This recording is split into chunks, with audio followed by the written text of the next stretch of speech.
welcome to Sam Beiko, SM Beiko, also known as Samantha Beiko, also known as Sam Beiko, also known as, the one keeping everything together and on track. Sure. In my, kind of circle, person who's got it figured out, but doesn't feel that way, perhaps. Incorrect. I'll continue to be a killer for people, but I know the truth. But Sam, in terms of her publishing history, published her first novel quite young, Lake in the Library, and then correct me if I kind of screw it up here, Sam, but you followed that up with a trilogy of young adult novels. Mm-hmm. Wrote and drew a comic series, Krampus is My Boyfriend. You've done, I'm trying to think how many issues, but you've done a full trade of them that I've got.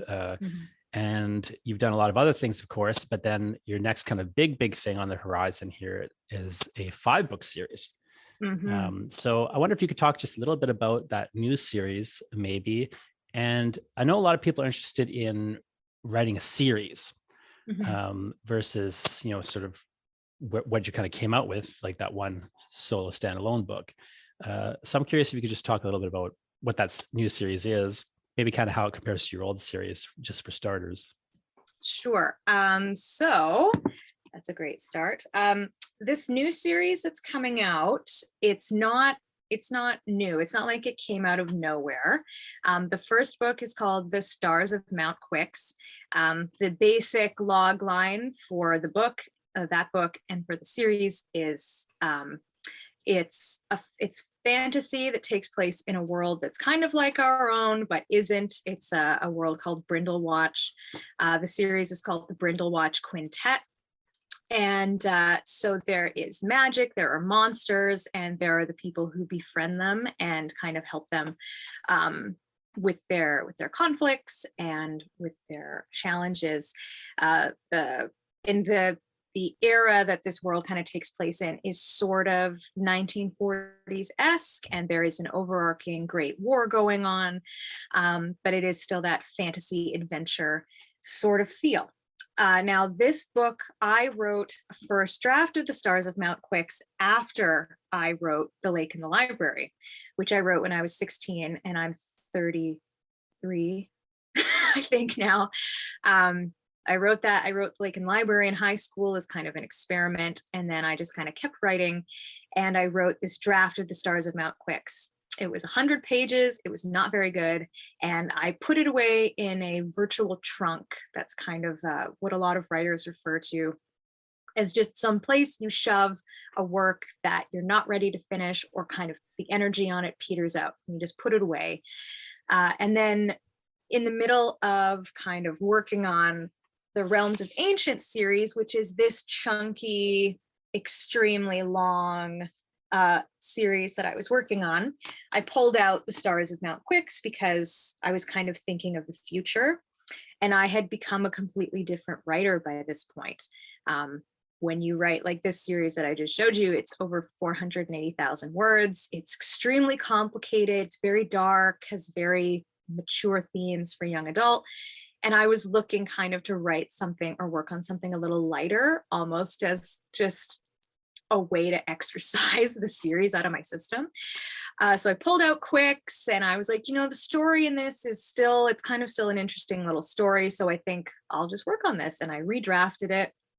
And what was really interesting is that I came off of this really long series where the books were extremely lengthy. And Quix came in at about 80,000 words, which is quite a bit shorter for me. It was more quippy, it was more fun, it had more romance in it, and it was just like this great little adventure. And I was just like, I feel like I couldn't have written the book the way it is now unless I had worked on and completed all these other really complicated books before it.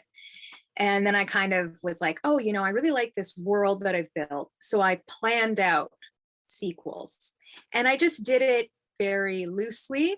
I made up titles that I was like not really married to, and then I wrote fake marketing copy, and I just kind of again put all of that away in a trunk until ECW came to me and was like, so what else do you have?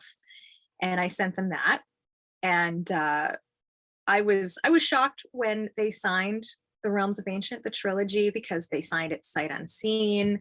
I hadn't written the sequels yet. That's a whole story I won't get into right now. So when we were chatting about the Brindlewatch Quintet, I had already had this little roadmap.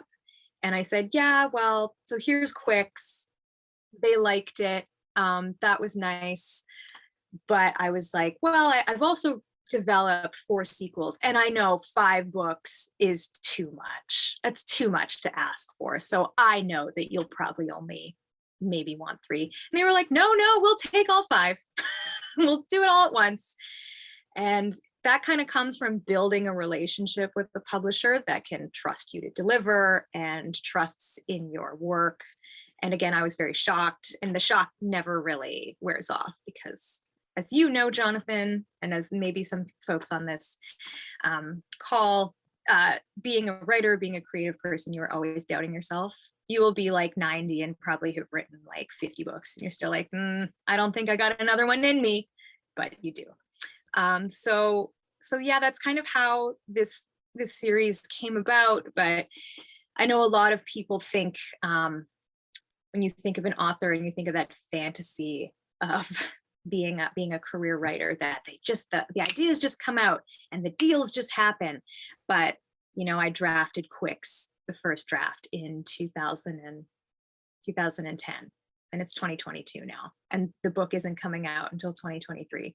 So some of these things have long tails, and you just kind of have to, sometimes just putting it away is the best move until you can you find a home for it. You bring up a couple of really interesting things. One thing I want to just kind of jump into briefly is that doubting yourself. I actually don't doubt myself ever as a writer. Oh yeah. But I don't have faith in other people.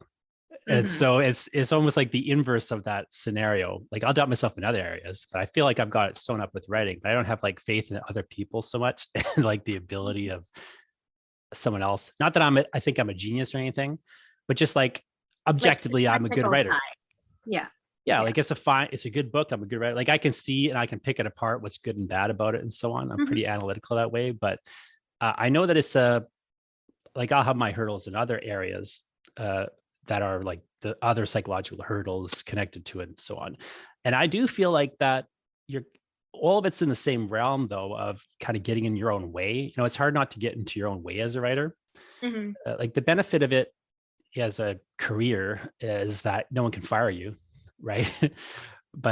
And you have like this control and this ability. Writing is a field where you can just really make something out of nothing, in a way that you can't in other areas. Like, if you want to be an actor, you got to get hired by somebody to be in their movie or whatever. Like, there's people have to give you permission. Whereas in writing, you can kind of just create those things and those opportunities for yourself to a certain degree. And even with technology now, you can even publish yourself and no one else is going to publish you. Though it may not be the best idea, but I feel like the flip side of that, though, is it's so much easier to get in your own way, and to, even if you have a belief in yourself at your core, you still may just not know what to do. Like, and it can be very mystifying. It's a very mystifying industry in a lot of ways. And as you say, there's this impression that people make it at a certain point. I remember, just to your point, I remember distinctly being with my first book. I was trying to get it published, and everyone was rejecting it with these really kind rejection letters. They were like just praising how great they thought it was, and they were rejecting it. And I remember distinctly one rejection letter after like 2-3 years of this.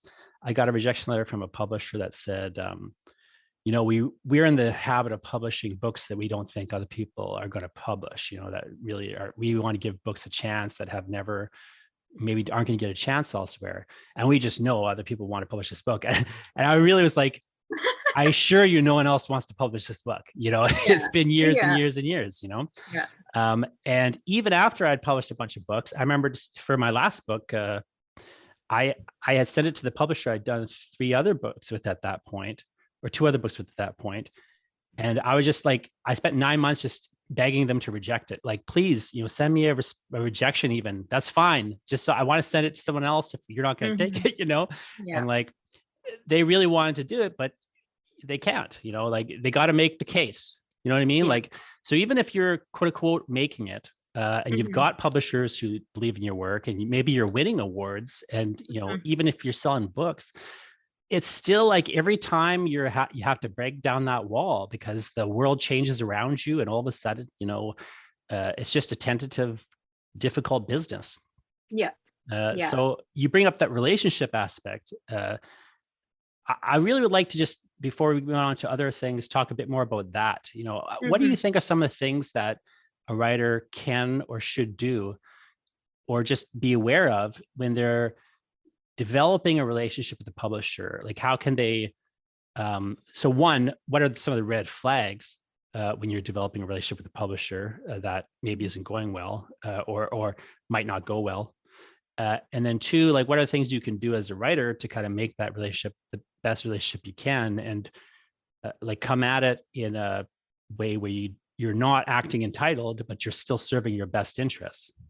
Yeah, I think that number one, having an awareness of the industry is kind of key. You don't have to be like me and have to have a postgraduate in book publishing, which is what I did. I did my my literary degree, and I was shopping around a book, and I was also taking a postgraduate program in the industry, and it was really eye-opening to just kind of be that fly on the wall. I kind of felt like a double agent because I was an author trying to get into the industry, but I was also trying to become a person in the industry, which I did do for many years. And kind of the number one thing in the years that I have done like panels and workshops and presentations and talk to people is that they aren't really aware of how the publishing industry works. They think that they write a book, they send it in, someone loves it, they make a ton of money, and they can just do this for a living. They aren't aware of how money is allocated within a publisher, and how resources like people, and how difficult it is to even get your work in front of someone because of just the enormous backlog of people getting in there. And that basically, for any writer, it all comes down to luck, and it comes down to who sees your work, and if it's the right time in the industry, if your work kind of touches on an emerging trend or one that has been profitable. So kind of just like maybe taking Publishing 101, or even listening to the various podcasts out there with tons of free material on how publishing works. But to be very basic about it, publishing is a consignment industry, and it's a loss leader. So it's not very profitable. So per unit, a publisher makes 3%, and that number is probably much less, and that is not accounting for the pandemic either, which has really struck publishing in a bad way.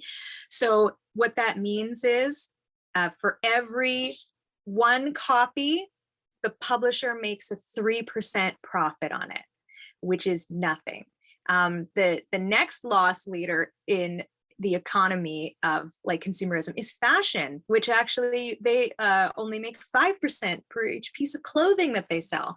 So the lifespan of this book, the publisher gives me money. They give me what's called an advance against royalties. And sometimes for the level that I'm at, it's not super high. It's kind of like getting a grant. And the advance is that they expect me to sell at least that amount of money before this starts turning a profit in books. So once I've earned that out, then I start earning a percentage on this. But the publisher has paid me for the temporary privilege to produce my work and sell it and make money off of it. They've paid me, they've paid the editors, they've tried to keep all their lights on, then they pay to print the book, then they pay to market it. and they put a ton of effort into just getting it in front of reviewers and etc. And then when it hits the shelves, if it doesn't sell, no matter the fact that they've done absolutely everything they possibly could, the book will sit in a warehouse, which they have to pay to store. They also have to pay the truck, the company, to ship the books across the country, to get them into stores, and it could still not sell. And then if they have so many copies of it, they have to pay to destroy them, because it's cheaper to destroy them than it is to store them. And that is the lifespan of any book. By the time you see a book in the sales section of a major bookstore, like in Indigo, that the author doesn't get a royalty from that. The books have been sold for pennies to get rid of as many as they can to wholesalers, which is the sale section of a bookstore, and they have the publisher's taken a loss on it. Now, so from that very quick kind of idea of the way the industry works, publishing is gambling. The publisher is gambling on you and betting that you're going to earn them some money. Not a ton, just enough so that they can keep making books and keep getting voices out there and continue their work of building up the creative industry. To offset this, publishers will apply for grants. So if your book becoming part of their stable aids them in getting grants, then that also works to their benefit as well. And this all sounds like a game, and you're right, it is a game. Business is a game, publishing is a business. So when you go in with your eyes open, and I'm published by a mid-range publisher. So there's a small indie kind of at the bottom. They put out very few books a year, but they're very tightly curated, and they really aim for awards, low print run, and they have a loyal base. Then there's mid-range, which is where I'm with ECW. They put out probably 50 to 75 books a year. They are aiming to make most of their money by selling into libraries and selling like movie rights and doing series. And then up here is the Penguin Random Houses, which are called multinationals, because they have publishers in tons of different countries and in tons of different markets. They publish thousands of books a year with huge print runs. Those are the authors who get in with them. You often can't get up here without an agent, which is also in itself a whole other submission process and also very difficult. And I don't have an agent. So I've published this many books and I have this 5-book deal, and I still am not considered like a big hot ticket item to an agent, which would allow me to access that bigger distribution and more money and more sales. I still can't get there. So I'm still trying. I'm not going to give up, but it is difficult. And the one thing I actually didn't mention in my whole spiel about publishing is that the reason it's a consignment industry is that these are returnable. So what that means is if ECW sells a bunch of these to Amazon because they are a bookseller, and Amazon doesn't sell them and they want to liquidate this money pit, they will send it back to ECW for a credit, which means that Amazon doesn't have to pay for them for the copies that they don't sell. And they get shoved back into the inventory with ECW, and ECW goes, well, how are we going to sell these now? So that is kind of what makes it tough to be in the industry. So how do you combat that as an author? And you want to build a really good relationship with the publisher who's been kind enough to take you on and is taking a risk on you. Be informed and know that you, the author, are going to be kind of sailing the ship. You have to be the one willing to do the promotion, to really push into your group of friends, your family, to be willing to go and do events, to go and do public speaking, public readings, to meet people, and with the book in your hand and say, this is my book, this is why it's great, please buy it. And sometimes you will be investing your own capital into doing that. into visiting various bookstores, into developing relationships with your local libraries. Libraries are great because they buy the books and they're non-returnable. So it's amazing. Please support libraries. If you can't afford to buy the books of authors that you like, ask your library to order them. That is huge for authors. But so when you come in prepared to a publisher and you say, I'm willing to do this work, I'm willing to promote the book, I understand the way the industry works, that makes them be able to be like, oh, I can rely on this person. This is a good buy. Like, we're doing a good business here with this author because they're willing to kind of go and pound the pavement like Willy Loman, but with a happy ending. So yeah, the way that, for example, the way I have promoted my books is I've gone to comic conventions and I set up a table and I sit behind the table for 36 hours over like a long weekend, and I hand sell the book and I meet people. And even if I don't sell the book, they've had an interaction with an author and that's really important to them. And they'll talk about it to other people, and et cetera, et cetera. And I don't just do it once, I do it forever, because this book, although it came out in 2017, if it hasn't been seen by the person who's come to my table, it's new to them. So you have to kind of just be willing to go to bat for this thing that you sat and spent hours working on. You can't just, this is not the 1970s where you write a book and then you just get to live in your cottage by the sea and you just wait for the money to roll in because the publisher is putting out ads and they're doing all the work for you. This is not the world of that. And it hasn't been for a very long time. And some people are shocked to hear that. But the writing the book is the easy part, and it's not easy. Because then if you have a publisher relationship, you have to sell it. And like you mentioned, Jonathan, you can also choose to do it all yourself. And you can imagine how much work that is. That is a full business. That's the thing people miss. Yeah. They want to be writers and they say they're going to self-publish their book. And I say, okay, but do you want to be a publisher or a writer? Because often they don't realize when they self-publish that they're signing up to become a publisher. They think about it as a writing activity, and it's not. And so I have nothing against it. There's a great way to do that, but it is a different business fundamentally. What I find so fascinating, Sam, before we kind of move on to a couple of different things, but you phrased something in a way I've never heard it phrased before, and it made so much sense.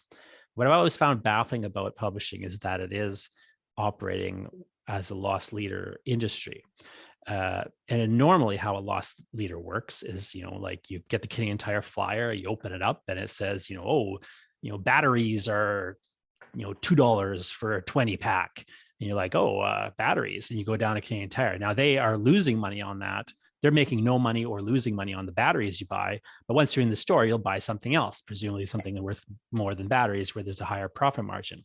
What I find so fascinating and baffling about publishing as an industry is there really it's a loss leader books, but there's nothing else that they're back selling you. The closest thing they have is film rights, the closest thing, but they don't even have something else, but that's like a different customer entirely. You're not walking to a bookstore and buying the film rights to a book. Once you're in that bookstore, the bookstore can sell you something else, but the publisher has nothing better and more higher profit margin to sell you. It's a baffling industry in that respect. Whereas, being a writer, you and I, writers who are published by publishers, maybe we're making no money on these books, but the cultural cachet of being an author is something that you can monetize. And you can make it's not easy, but you can make, money and have a career with books as a loss leader in your own kind of personal writing business. Now, again, easier said than done, but. Yeah, exactly. Because you as the writer can sell motivational speaking or consulting or editorial services, if that's something that you have sought training for as part of your development. So there are other things that you can sell to people, and then, or you can go, here's an example. Yeah. I did a workshop at the library. The library paid me $150 to do it. All I did was talk about publishing. And I just talked about what it is. And then I talked about self-publishing. And I had my books as an example. And then at the end of the workshop, people asked me to buy them, even though I wasn't standing there so that I could sell them. It was just they wanted to take something away. Well, even right So now, the university is going to pay you for visiting this class. Like there's things that you can sell as a writer. Publishers haven't really figured that out, weirdly, other than the film right thing, which they're so dependent on film rights. Yeah, the one thing I'll say before we move on in defense of self-publishing is that self-publishing, I think, is going to be the future, because I agree, yeah. people are following the author. They want to be a part of the author's brand, not necessarily the publisher's brand. Penguin has sort of, created like this aesthetic, like, oh, I want my Penguin books. I want my Penguin bag. I want to go to the Penguin store. But, if I am really into an author, I'm going to just buy that author's books, no matter who's publishing them. And creating a brand around yourself, because you are the writer and you are the creator and you are the idea factory that people enjoy. I think that is where this is probably going to end up going, or publishers are going to step back in terms of their visibility, and they're just going to build brands. They try to, and they have for many years, which is why there is such a focus on series. But I think that, like self-publishing is very difficult. Don't get me wrong. It's difficult, expensive. You really have to come into it like any business with a cash injection of capital before you start, and your eyes wide open. And it is a ton of work, but you are keeping the profit, and you are the driving force. So that is kind of the main difference, is that publishers try to create a catalog to capture a huge wide net of an audience, and a self-published author has their very focused audience who they're selling to, and they can just keep selling. And they never have to, as a self-published creator, you never have to worry about the little tiny window of time that your book is new, which is about 6 months to 9 months. It's not even that long anymore. I used to say a year, and it's not, because there's just so many books coming out every single week. And you kind of lose momentum. But with self-publishing or owning all the rights to your work, you can just sell them forever. So yeah, that's the businessy side. I know this is a writing class. But I think it is interesting to get into the businessy side of things, because it is a mystifying industry that has an investment in making it mystifying. The business of publishing traditionally has been built on the idea that certain people are geniuses. They just create magic out of thin air, and they don't even have to do drafts. And you keep that man behind the curtain, and meanwhile put his books out into the world, and make it seem like it's all magic and there's no business here. We're just doing a service to the universe by publishing this genius's books.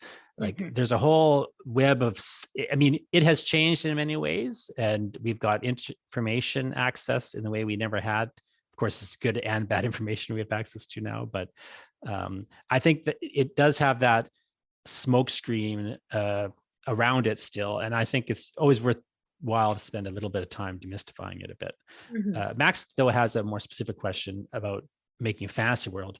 Do you ever get overwhelmed with how much extra world building you have to do, and if you have any tips for world building? Yes, so it can be definitely overwhelming.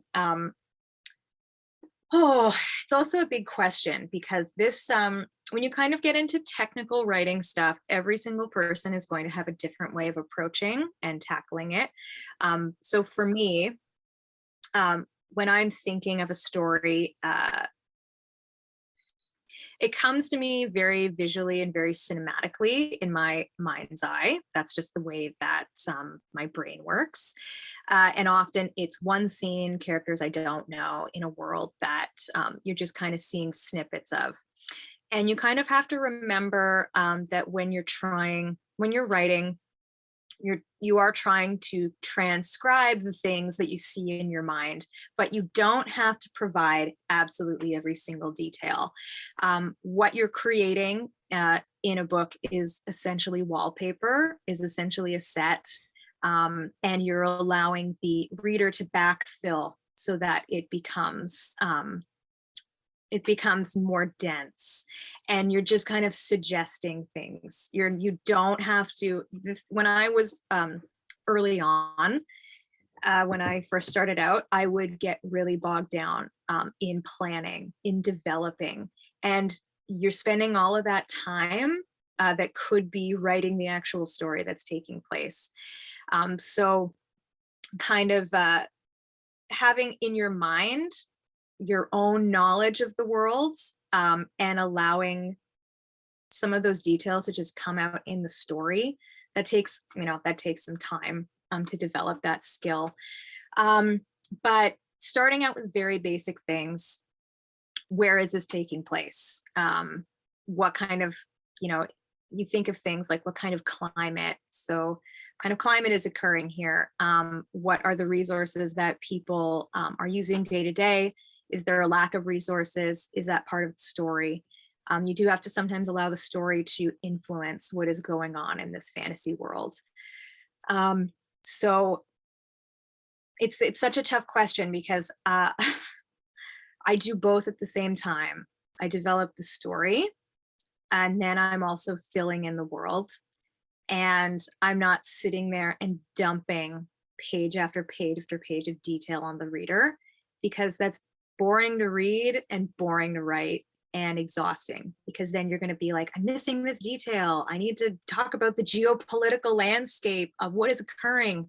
And you don't really. You have to kind of remember that the world is just where the story is taking place, and the story is what is important. So for instance, give you an example. So for the Stars of Mount Quix, I really liked the aesthetic of like 1940s British European, like World War II era. I just like that era. I like the fashion. I like that it's not super technological. So any of the situations my characters get into, it'll be low tech. There won't be a lot of easy ways out of the challenges they're currently facing. There'll be large distances they have to travel, etc. So I liked putting that in. And I also liked the idea of monsters who were really educated and just creating more of an aesthetic than a world. And the world came out of the aesthetic, the architecture, the just the way people talked, the things that were important, the way, like the types of entertainment people engaged with. There's going to be, I really like radio. I really like old fashioned radio stuff. So that's going to feature in a ton of these sequels. But also creating like a layer of what kind of magic would exist in this world. And is it practical magic? Is it kind of over the top magic? You kind of spend, when you're world building, you're just asking yourself piles of questions, and you're just basically a super sleuth, and you're sleuthing out your own brain and the things that you like, and you're kind of throwing them at the wall and you're saying, this is really interesting. This is way too dense. So yeah, I mean, there are tons of fantasy authors out there who create like these extremely detailed Wheel of Time, mythology worlds, and that's great. It just depends on what level you're comfortable with and what kind of story you want to tell. I personally just like to, here's the story, these are the things that are going on in the background. And like I said, the reader does fill in quite a lot of details, and you kind of want that. You want them to engage with it, and pull their own experiences into what you've created so that they have that experience with your work. So it's a very long, convoluted Ouroboros answer to your question. It can get overwhelming, but you just kind of have to take a step back sometimes and say, I'm just focusing on the story and how the story moves through this world. And if supplying the details of the environment are important to that moment, I will, but I'll also have the characters talk about what's going on, rather than me dumping a bunch of omniscient, this is the world and this is why things are the way they are. And it's more interesting to do it the other way. I always like to ground it in Like imagine you had to go to the store and buy a tomato. What do you need to know to get to the store and buy a tomato? You need to know where the store is, how far away it is, how are you going to get there, how much, what's the operating hours, how much money is it to buy a tomato? You got to bring your money with you. You got to go pick it up. You got to walk to the checkout. You know, you And don't is need to know something going who's. to prevent you from buying this tomato? And is that Yeah, part of the story? And what is it? you don't need to know who the president is. No. But when, you know, maybe if the reader needs to know that later, then, you know, you run into your friend and start talking about politics for a minute, and then you go get the tomato. You know, you really got to think, I think, about what's the minimum amount of information they need to understand what's happening now or to set up what's going to happen later. And outside of that, it's just getting in the way of the story, as you say. But you can find opportunities to trickle that backstory or do these or set up things and information and so on. You bring up Wheel of Time. It's like, yeah, that's got a really fleshed out, fully realized world, but it's, you know, trickled out over 15,000 pages, right? Like, or whatever it is. It's not, it's not like he's spending 1,000 pages just telling you about the world, and then, you know, next book will get something will happen. Yeah. And what's important is that you have all of the knowledge inside of you. You, like, whether you are sitting and I don't really encourage this, because this is what kind of bogged me down. You're sitting and you're writing like a world building primer for your world. Sometimes that can be a good exercise, but sometimes you can get really obsessive with it, and that is time you could be spending writing your book. So just kind of like create your very basic details and know that the primer is inside you. And as you're writing, let some of that knowledge come out, but also treat the moments of you writing as like you hold all of the info. The reader doesn't really need to know it right all at once, like you said, and you're just kind of allowing it to come through. That sounds like a really airy fairy way, but like as you get more practiced in writing and you're writing something and you're like, I'm putting these people in these situations, but I know how this world is and I know how they're going to interact with it. You're basically, you have to take the role of being their guide, but not being like a hologram who is just giving them a very like extremely detailed museum tour. I like to work on the assumption that the reader doesn't care. Yeah. If the reader doesn't care until you suddenly make them want the answer to a question. And so like, yeah, if they read your book and they love it, maybe they want a book of just the world's history after that point. But it's you know, but even then they probably want a story in there, right? Yeah. And it's when you do eventually, to your great shock, when you meet people who've read your work and they tell you, I really just got lost in the world that you built because you did it subtly. You didn't bash them over the head.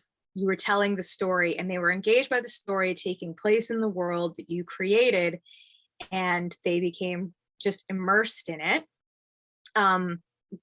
Like that's pretty high praise to me, because in the end it's the people that they're interested in, and the rules of the world is just what they're functioning in. So what are some of your just basic writing practices? Like, what are some of the ways that you structure your time or your day when you're working on a big project like that in order to kind of keep moving forward without, as you know, getting overwhelmed? It's changed over years. I wrote this book, which was book 2 in my first trilogy. I wrote it in 30 days. Yeah, I remember that. It's 100 and I can't even remember how many thousands of words it is. It's very complicated. It's got 6 character point of views that are all taking place simultaneously in different parts of the world. The Realms of Ancient is it takes place in modern times, but it's overlaid by a mythological magic system that is thousands of years old. And it's very complex and it jumps around. And the reason I wrote it so quickly was because my publisher just changed deadlines. Instead of giving me a year, they wanted the sequel before the first book came out, which is fine. And I did it. And it took a lot of discipline. And prior to this, my writing style was just sit down and write. I have some visions of scenes in my head, and I'll write them and I'll make up the connective tissue as I go along. And then a book will eventually pop out, and then I'll edit it. For the second book, you have, pardon me, you have characters with established personalities and established goals and established conflicts, and you have to address them, and your characters have to grow and they have to further the plot. And there's new conflicts. So in order to keep track of all those, I started out by doing the file card method, where I would write down a scene on a file card, throw it on the floor, and I would just do that. And then I would rearrange them. That was like the first basic way that I plotted out the second book. Then I just created a Word document. I made up fake chapter titles, and I summarized those scenes in each chapter. I had already kind of had a framework built in because this book was split into 3 parts, part 1, part 2, part 3. And so I would do that for the second book. And then I put in the chapters in that, about 7 to 10 chapters apart. And I would say whose point of view it is, what is happening. So I had that very basic summary. I knew exactly what was going to happen, start to finish. That's very helpful when you're on a deadline. And when I would sit down to write it, I didn't write it in order.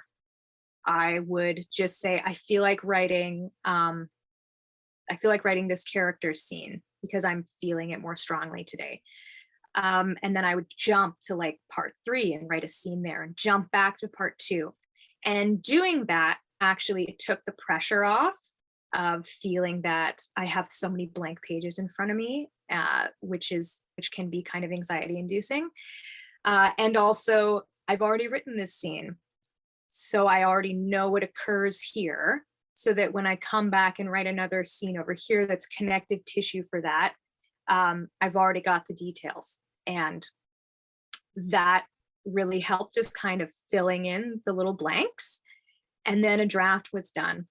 And this came up in my Facebook memories when we were editing it 4 years ago now, and I had 3 editors on it. And I did have to write a world building primer for the editors so that they knew the names of these gods and the powers and the histories. So when they were editing it, everything was consistent.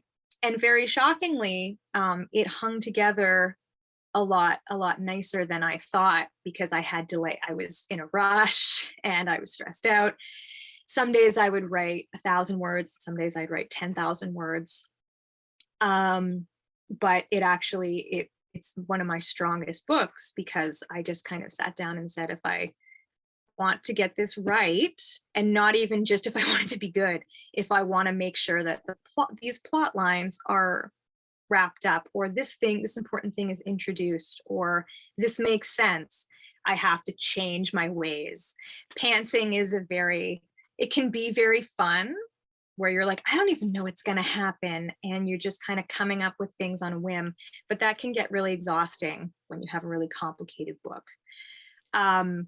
So that has been my process since then, because knowing what's ahead, even if it's just very bare details, it is very comforting, because then you can, if you step away from that work for a long period and you come back to it and you're like, oh my God, I have no idea what happens next. I did 2 years ago when I was working on it. But if you have the plan already laid out, and it's just like, well, in this chapter, this is what happens. And you can be like, oh yeah, okay, great. And you can dive right back in. I think that's kind of worked for me. It's not everyone's cup of tea, but it allows you to finish, which is very important. I've said this for years now, but finished, not perfect, is very important. I also box for fun. And the great thing about boxing is the more you do it, the more you develop the muscle memory. So you can not box for like 6 months, and you put your gloves on and you get in your stance at the bag, and your body just knows how to jab and knows how to do a hook, and it knows what to do, because that's all just kind of, you've done it so many times. Finishing a book is, or finishing any kind of writing, is the same thing. If you know that you've done it before, you know you can do it again. Your brain knows how to develop a story, it knows how to execute it, and you don't feel this huge pressure of, I can't get this done, I can't finish it, because you're constantly going back and editing, instead of producing new words. So as long as it's finished, you can go back and you can edit it, but it's better for it to be finished and needing work than be forever unfinished sitting in a desk where you don't know what's going to happen to it. So that's, even if you aren't sure, just finish the damn thing. Just do it. Yeah, my feeling about the pantsing, like writing by the seat of your pants without a real plan versus planning, is that although pantsing is more fun, I don't see how you can have a career in that manner, like a real sustainable, consistent career, just because of the time and so on. And a really nice thing about the nonlinear writing that you talk about, my life really changed as a writer when I found Scrivener and other writing programs that were designed to allow you to write in a nonlinear manner. So you could very easily jump forward and jump back and so on, and bounce around in a planned out manuscript, even if the plan was just like headings and you didn't know what was going to go on exactly. But you had like the basic,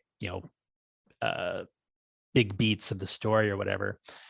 I mean, if you have more details, it helps a lot. But I found that even, I would get stuck, and I find this is a problem with a lot of people.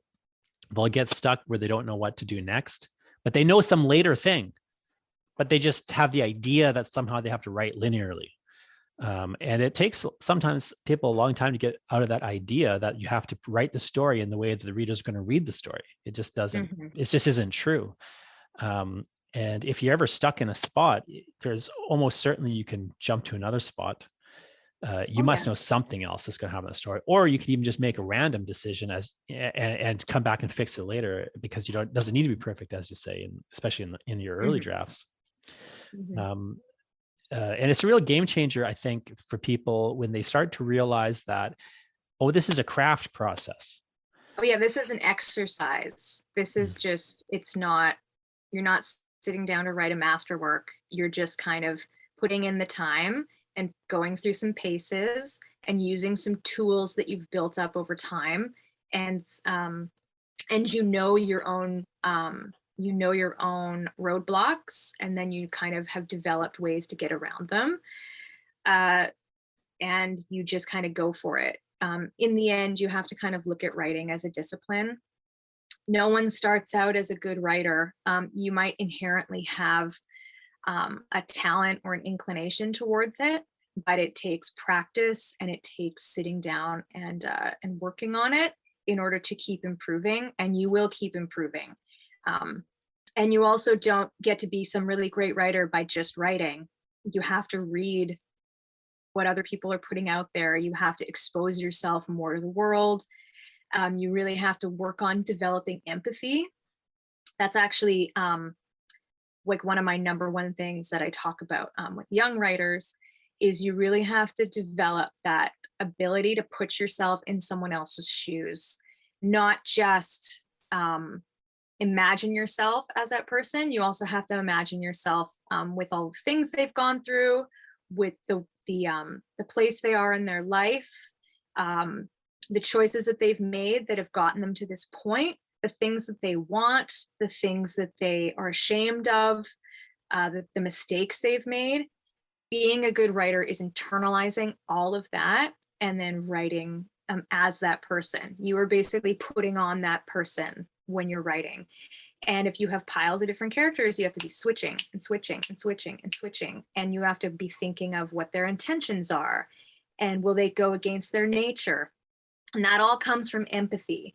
And you have to go out into the world and build that. You can't just build that by sitting in a room with a closed door at a computer.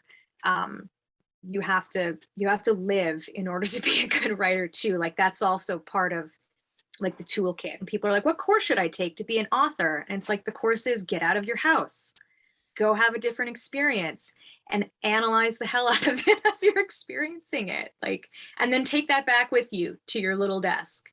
The great writers of hundreds of years ago weren't just sitting watching YouTube for tutorials.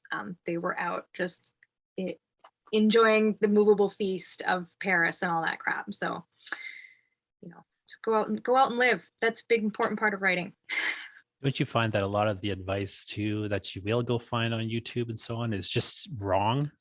Mm-hmm. I find that it's just flat out the worst advice you've ever seen. Give me an example. Well, here, I'll give you an example. So there's a real movement. Well, here's here's my overall example that is a bit generic, but only for me.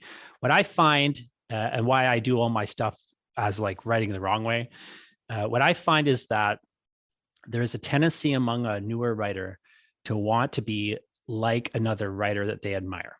Mm-hmm. And or like a professional writer. They have this idea in their head of like, well, a real writer would do it this way. And they try to get closer and closer to like what a real writer does, which is what everybody else is doing.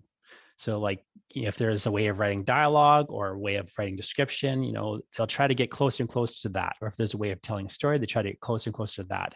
And what they'll isolate in their journey is they'll be doing certain things wrong. So maybe they're over describing things, or maybe their dialogue is too flowery, or maybe, you know, their characters kind of lack motivation or whatever it is, right? And they'll work to kind of get to improve those things. And this is the correct path in many respects. But what they'll do often in that process is, because they're all looking at the same big models, you know, the big writers who have at the time are really doing well, and they probably maybe even turned them on to wanting to write. And because they're all getting the same advice, what they're all sort of moving towards is a genericness. And they're actually, as they go along it, they're trying to make their writing more like other people's, and they're ironing out all the things that make it unique and particular to them, because those are the flaws and the things that they're doing badly. And really what I find almost always when you look at a really adept, impressive writer, what they've done is they've taken something that another person would consider to be a flaw, like maybe they're writing flowery descriptions, and they just find a way to make it work. So instead of abandoning it, like they're being told to, they actually just dive into the thing that is really actually, they're not doing it well, and they're not doing it in a way that is kind of making sense, but there is a way to do that well, and there is a way to make it make sense. And if they can just get there, they'll actually develop a distinctive, unique style, as opposed to having no style. What I find is, like, broadly, people are going towards a generic style where they can't be distinguished from one another. And what they need to find is their quote unquote voice, which I don't like talking about those terms, because I think it isn't a ineffable thing. I think it's a craft thing. I feel like there's people get that advice, like, don't, do something. And what I find often is, like, that's usually true, but there's a way to do it. Like, I'm always looking for, like, what's the thing everyone's being told not to do, and can you find a way to do it and make it work? And it's hard, but I think, like, so often when people lose an interest in writing or quit writing is because the thing that attracted them to it in the first place is something they've been trained out of. And so it's a bit of an abstract example, but and then sometimes you'll just find flat out things that don't make any sense, like somebody will talk about how they should use the word. So, like, the example I always use, if you want a really concrete one, is dialogue attribution. So people will say, don't write dialogue with, like, this flowery attribution where it's like, instead of saying he said, obliquely, don't use the adverb, just say he said. So that's fine advice as it goes, but I think the best advice is don't use any dialogue attribution at all. Because if you don't use any dialogue attribution, you actually have to write dialogue that is sensible for that character and could not be said by another character. So it's easier said than done. But I find like the advice that is generally given is actually bad advice because it doesn't address fixing dialogue, which is the real problem. Usually. Yeah, and I think like the answer to that is just exposing yourself to so many different styles, because you will see very quickly that there is no right or wrong. There is just clarity and engagement and truth. Like if what you feel you are writing is true, you really have to stop thinking about rules, and that is just kind of another thing. It's almost like it's like a gatekeeping tactic that some people maybe don't think that they're employing. You can't be a writer if you write like this, which isn't true. That's just someone who's trying to stop other people who are maybe good at the thing they're saying don't do from writing. And I don't know why, because everyone has a different story to tell in a different way, and that rules are dumb. I mean, yeah, I on one level, I think I get the rules. They make sense. There's a, like, you got to kind of understand what you're doing, you know, to a certain degree before you can kind of start floating all the rules. But I think people forget the rules are just there to give you a framework. And that if you stick to the framework, it's like you just framed a house and didn't put walls on it. Yeah, it's a house, I guess, but I don't know if I want to live there. Yeah. You know, Kafka didn't even finish his books, and you know, look at that. Look at how much influence he managed to have. Yeah. And then you've got people who can't even, you know, spell a word, like Bukowski, that have had a massive amount of influence. Yeah. Never mind, you know, weird examples where like a person just comes along and starts writing something that nobody cares about. Yeah. And then all of a sudden, you know, becomes a big hit in some way. Yeah. People forget about the vampires. You know, vampires were dead, and then, you know, those books came along. Yeah. And not that I'm a big fan of them, but, you know, it is just another kind of really simple example of you can just be out of step with the marketing and the publishing world and still be right, or wrong. Unfortunately, you don't know until you've sunk years of your life into it.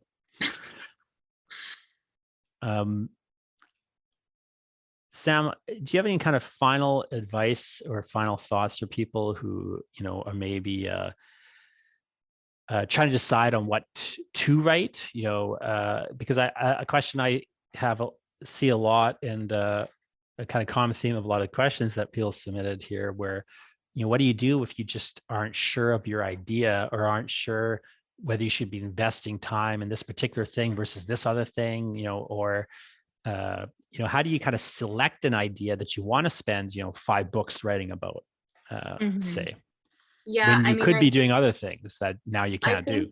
Yeah, I think it comes down to this might sound like an alchemical decision, but whichever you feel the most excited about is probably the story that you should be working on.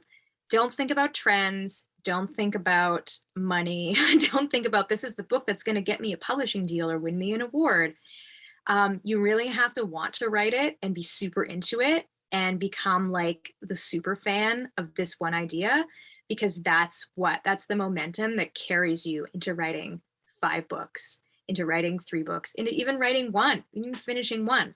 You have to just be super obsessed with your characters and what they're doing, and they're telling their story, because you're the only one who can do it. No one else is going to. And that is kind of what drives you. If you're really kind of feeling like, oh, I'm not really feeling this idea, but it's a good idea, like I said at the start, just keep it, put it away. And once you are done with the one thing you're more pumped about, you can always come back to it, and maybe you'll have a completely different perspective that can make it better. So no idea is that you've created is time lost. I don't really think that being worried about, oh, I might waste too much time writing this and I don't really know where it's going to go. I don't really believe in that, because that's not time wasted. Anytime creating anything, even if it doesn't end up being finished at that moment, it's not wasted, because then you can parlay it 13 years later into 5 books, which is what the Stars of Mount Quix, the one that's coming out in 2023, that's what happened with it. I said I liked the idea, but I'm not really super excited about it right now. I'm excited about writing this other thing. And I did that thing and I became a better writer. And when I came back to Quix, I created the ideas for 5 books to come out of it. So, nothing ever ends. Well, thanks so much, Sam, for making the time to talk to me, and thanks for having for me. that great advice for everyone listening. I really appreciate it. Hope you're really plowing into that 5-book thing with a vengeance.